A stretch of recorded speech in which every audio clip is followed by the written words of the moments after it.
Шановні українці, Верховна Рада України та президент Зеленський дозволили на законодавчому рівні населенню України, цивільним особам чинити збройний опір військам агресора, а саме отримувати зброю та використовувати зброю для відсічі нападу російських агресорів. Я думаю, багато з вас вже отримав інформацію, що в декількох містах України видавали цивільному населенню зброю тільки за пред'явленням паспорта.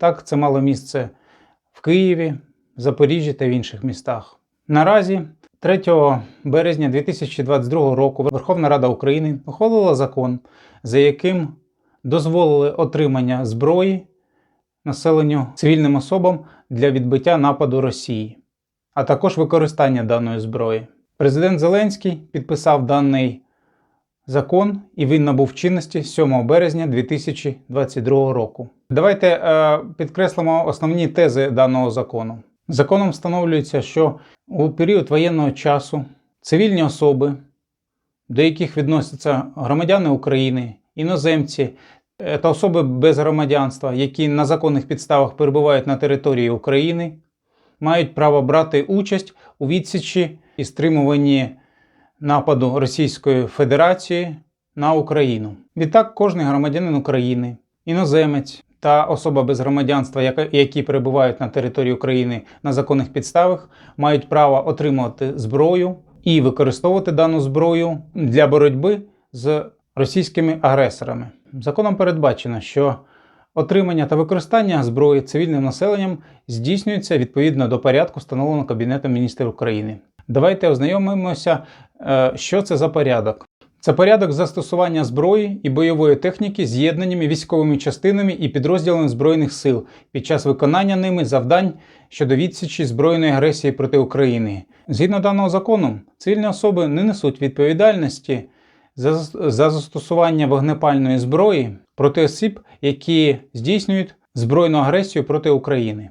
Давайте розберемося, хто відноситься до осіб, які здійснюють збройну агресію проти України. Так, згідно вищевказаним порядком, під терміном «особи, причетні до збройної агресії» розуміється особовий склад регулярних з'єднань і підрозділів іноземних держав, в даному випадку Російської Федерації. Тому в подальшому будемо прямо називати речі своїми іменами. Підрозділів та спеціальних формувань, підпорядкованих іншим силовим відомствам Російської Федерації, і регулярних незаконних збройних формувань, створених, підпорядкованих, керованих та фінансованих Російською Федерацією, їх радники та інструктори, а також персонал окупаційної адміністрації Російської Федерації, яку становлять її державні органи і структури, функціонально відповідальні за управління тимчасово окупованими територіями України та підконтрольні Російської Федерації самопроголошені органи, які узурпували виконання владних функцій на тимчасово окупованих територіях України.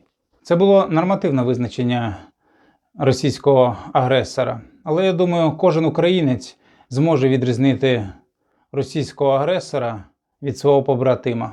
Слід звернути увагу, що цим законом визначається летальне використання зброї та або бойової техніки для самооборони, а також з метою виконання завдань щодо відсічі збройної агресії проти України. Даним законом дозволяється знищувати, тобто летально застосовувати зброю та бойову техніку по відношенню до агресора. В яких випадках це має бути? Давайте звернемося до даного закону. Летальне застосування зброї та або бойової техніки дозволяється для самооборони, а також з метою виконання завдань щодо відсічі збройної агресії проти України, а також під час здійснення заходів із забезпечення національної безпеки і оборони, відсічі і стримування збройної агресії. Таким чином, коли президент Володимир Зеленський, радник керівника Офісу президента Олексій Арестович, міністр оборони Олексій Резніков та інші українські посадовці закликають українців здійснювати опір, захоплювати техніку, ставити перешкоди по просуванню ворожої техніки, знешкоджувати її та знешкоджувати ворога. Наразі це все вчиняється і має вчинятися на законних підставах, так як Україна демократична, вільна, незалежна та правова держава.